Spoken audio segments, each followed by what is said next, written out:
The hurdles of online learning have certainly not been easy. From one day to the next, parents in this country were told that their homes would be turned into classrooms. Now imagine facing that reality and not having access to the internet at home. According to a recent study, a whopping 16.9 million children under the age of 18 lack high-speed internet at home, a problem that has hit rural students in our country especially hard. Our Zachary Kiesch has more on the rural digital divide. The Rio Grande Valley, where Maria lives with her husband and 2 children, is a stark reminder of the relentless wrath of COVID. Sometimes I think people live comfortably in large communities. They believe people on the outside don't exist. The infection rate in Hidalgo County, the southernmost part of Texas, ranks in the top half of all U.S. counties. And like the rest of the country, the trickle effects of the pandemic have been felt by both parents and kids, with schools turning humble dwellings into homeroom.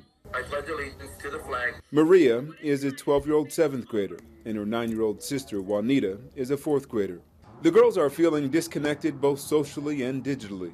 Maria and Juanita technically have the internet, but many times their connection lacks or flat out fails to work. Yesterday, I didn't enter our class, neither did the teacher because she didn't have internet connection. Of the more than 600,000 rural county kids living in Texas, nearly 20% lack access to both a computer and broadband internet service. That's 1 in 5, putting them in the bottom third of the country. The buses come today, but because Maria's mother struggles with lupus, they've elected to keep the girls home for fear of bringing back COVID. Her daughter is growing up fast. When mom's pain is debilitating, the 12-year-old makes dinner after school. When she's down, I just try to keep my sister to keep everything clean, and I do the food for dinner and lunch and breakfast, and that's all. And I clean around the dishes and all this stuff. Sometimes I can't walk for 3 to 4 days. My heart was filled with joy, but it broke my heart to see my daughter. I never could have imagined my daughter knew how to cook. With an outdoor kitchen and a hurricane-ravaged trailer prepared for sale, it's hard to say that life was ever easy around here.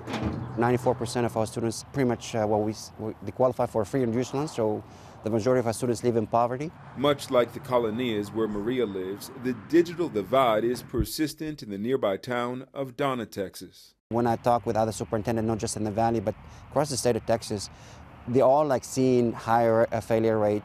They are seeing lower percentage of students who are maybe reading on grade level or doing math on computing math on grade level.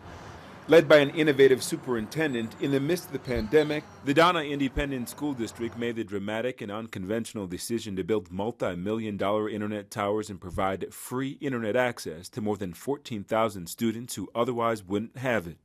In a district where 94% of students are living in poverty, the stakes could not be higher. These 12 towers offer not only opportunity but also access for parents and students who understand that education can change a generation. Politicians and policymakers have made the issue a priority. Texas internet providers were recently awarded over $300 million by the FCC to get access to rural communities. It's about understanding where that connectivity is and isn't, and then working toward those long-term solutions. For now, the 12th tower is up, and things should be operational in weeks. Each student will get a login, tech support, and they'll get a chance. We want to make sure again that our students, despite of their socioeconomic status, they'll have the device, they'll have the internet, and they'll have the tools that they need to make sure again that they are successful. A future for Maria that's built on big dreams coupled with grit and resilience. What do you want to do when you grow up? I want to be a doctor. Are you concerned at all that the issues that you're having with the internet and the challenges there might prevent you from realizing some of the dreams that you have? No, because there's this word that always says, don't give up even with all the tasks in life. So I just remember that, and I just know those are tasks for me to meet my goals. Zachary Kiesch for ABC News Live. Hi, everyone. George Stephanopoulos here. Thanks for checking out the ABC News YouTube channel. If you'd like to get more videos, show highlights, and watch live event coverage, click on the right over here to subscribe to our channel. And don't forget to download the ABC News app for breaking news alerts. Thanks for watching.